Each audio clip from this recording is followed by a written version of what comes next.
दुनिया का शायद ही ऐसा कोई चुनाव होगा जिसमें कि 90,712 BLOs, 243 EROs, 38 DEOs और CO स्वयं बिहार के चुनाव 2 फेजेस में होंगे। वो अपने जो बूथ लेवल ऑफिसर्स हैं उनको अपनी कॉल बुक कर सकता है और बात कर सकता है। आइडेंटिटी ऑफ वोटर्स का इशू आता है, सहायता देने के लिए आंगनवाड़ी सेविकास भी उपलब्ध रहेंगी। NBC 24 देख रहे हैं आप और मैं आप सबके साथ स्वीटी शर्मा। इस वक्त की बड़ी खबर आ रही है। भारत निर्वाचन आयोग ने बिहार विधानसभा चुनाव की तारीखों का ऐलान कर दिया है। मुख्य निर्वाचन आयुक्त ज्ञानेश कुमार ने बिहार चुनाव का शेड्यूल जारी कर दिया है। बिहार में चुनावी बिगुल बजने के साथ ही राज्य में आदर्श आचार संहिता लागू हो गया है। आचार संहिता लागू होने के बाद अब नई सरकार के गठन से पहले सभी तरह के विकास कार्य बंद रहेंगे। दरअसल बिहार विधानसभा चुनाव की तारीखों की घोषणा के साथ ही राज्य में आदर्श आचार संहिता लग चुका है और ये प्रभावी जो है हो गई है। इसके लागू होते ही सरकार राजनीतिक दलों और उम्मीदवारों पर कई सख्त नियम लागू हो जाते हैं जिससे चुनाव की निष्पक्षता सुनिश्चित की जा सके। बिहार में पहली बार 2 चरणों में चुनाव कराए जाएंगे। 6 और 11 नवंबर को वोटिंग होगी जबकि चुनाव के नतीजे 14 नवंबर को आएंगे। आचार संहिता का मुख्य उद्देश्य समान और निष्पक्ष चुनाव कराना है। यह सुनिश्चित करती है कि सत्ताधारी दल अपनी स्थिति का दुरुपयोग न कर सके और मतदाता बिना किसी दबाव के वोट दे सके। इस अवधि में राज्य सरकार केवल रूटीन प्रशासनिक कार्य कर सकती है। आदर्श आचार संहिता लागू होने के बाद राज्य सरकार कोई नई योजना, परियोजना उद्घाटन या शिलान्यास की घोषणा नहीं हो सकती। वित्तीय निर्णय, बजट आवंटन, स्थानांतरण और पदोन्नति और नियुक्तियों पर रोक लग जाती है। सरकारी भवनों, संसाधनों और कर्मचारियों का राजनीतिक उपयोग प्रतिबंधित हो जाता है। सरकारी विज्ञापन, प्रचार या किसी भी पार्टी की उपलब्धियों का बखान रोक दिया जाता है। ये भी एक मांग सभी राजनीतिक दलों की थी कि पोस्टल बैलेट्स की गिनती पहले शुरू की जाए और पहले खत्म की जाए।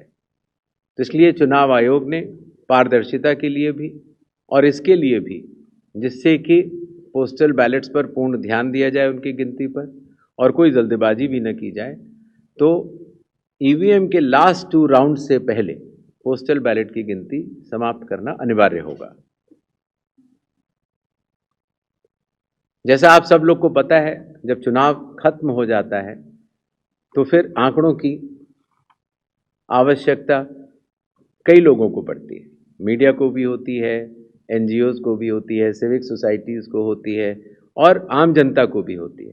तो इसके लिए चुनाव आयोग की एक पद्धति रही जिसको इंडेक्स कार्ड कहा जाता है।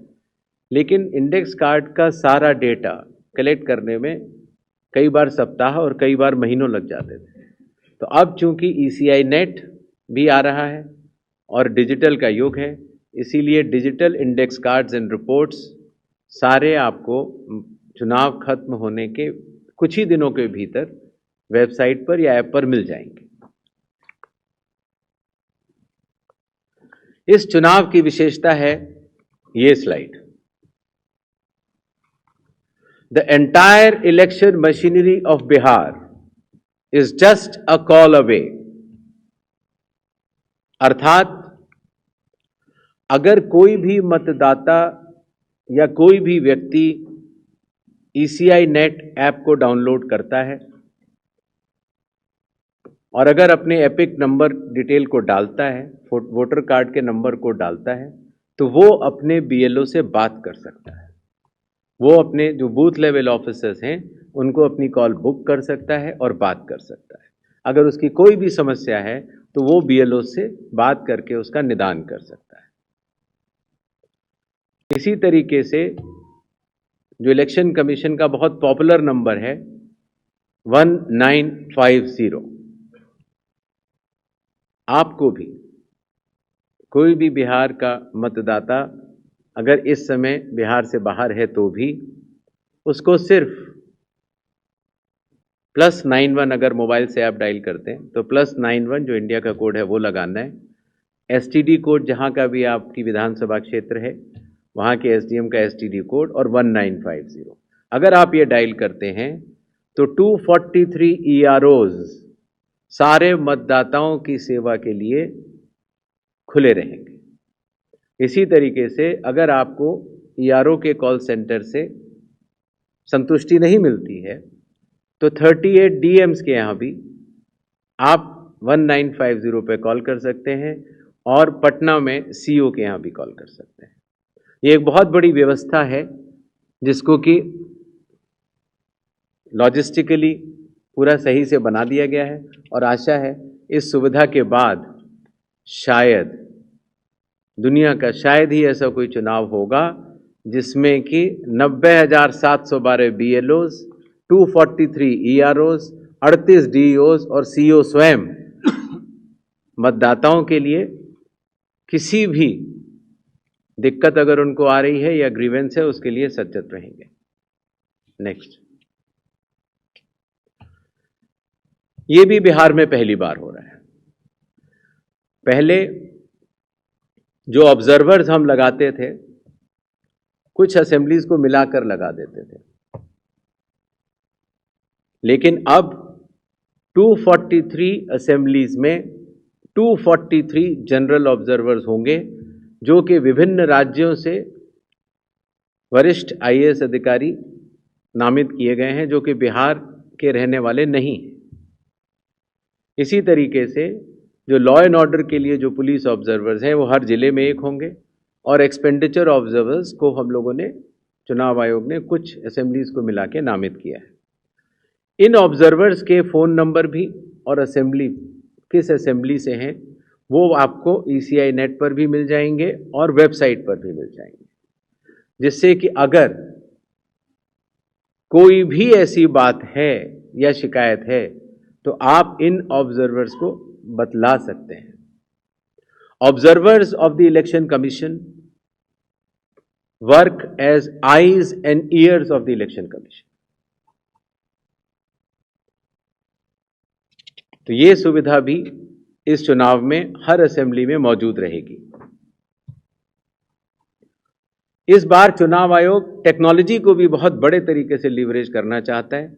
जैसे मैंने आपको पहले बताया कि ये अलग अलग ऐप्स होती थी, सी विजिल, जिसमें कि आप कोई भी MCC वायलेशन की शिकायत डाल सकते हैं। 100 मिनट्स के अंदर रिस्पांस टाइम है। अगर 100 मिनट्स के अंदर नहीं होती है तो जिला कलेक्टर उसको स्वयं देखते हैं और CO भी स्वयं देखते हैं। Know your candidate, voter helpline app, ये सारी की सारी। नेक्स्ट, अब ECI नेट पर भी होंगी। पुरानी सुविधा हमने हटाई नहीं है क्योंकि कई लोगों के पास पुरानी चीज़ें डाउनलोडेड हैं, बट अगर ECI नेट अगर आप डाउनलोड कर लेते हैं तो सारी एक जगह ये सुविधाएं आपको मिल जाएंगी। नेक्स्ट, बिहार के मतदाताओं की संख्या आपको कि उससे बड़े मतदाताओं की संख्या दुनिया के सिर्फ 10 या 11 देशों में ही है। बिहार के चुनाव आयोग मानता है कि मदर ऑफ ऑल इलेक्शंस है और इसीलिए हर लेवल पर, हर स्तर पर चुनावी कर्मियों की तैनाती है।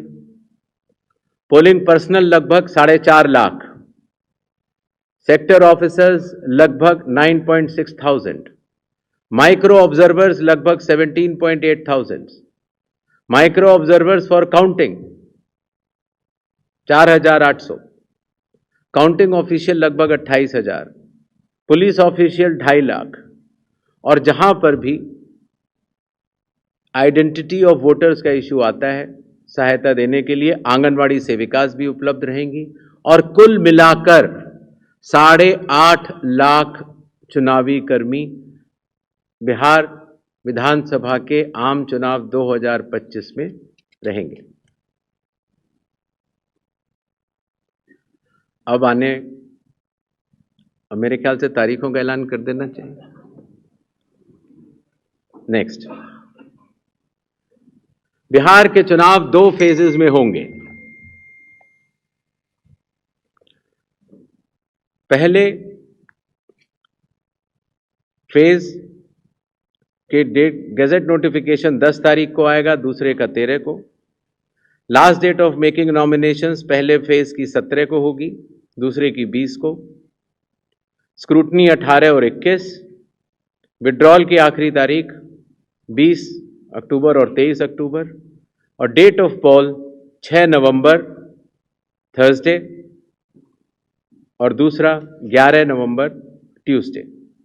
काउंटिंग 14 नवंबर को होगी और पूरी चुनावी प्रक्रिया 16 नवंबर तक समाप्त कर ली जाएगी। नेक्स्ट,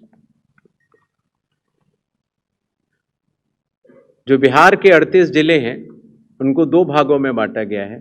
जो आप पीला रंग देख रहे हैं वो फेज 1 है और जो आप गुलाबी रंग देख रहे हैं वो फेज 2 है। इसकी सॉफ्ट कॉपी आप सब लोग को दे दी जाएगी।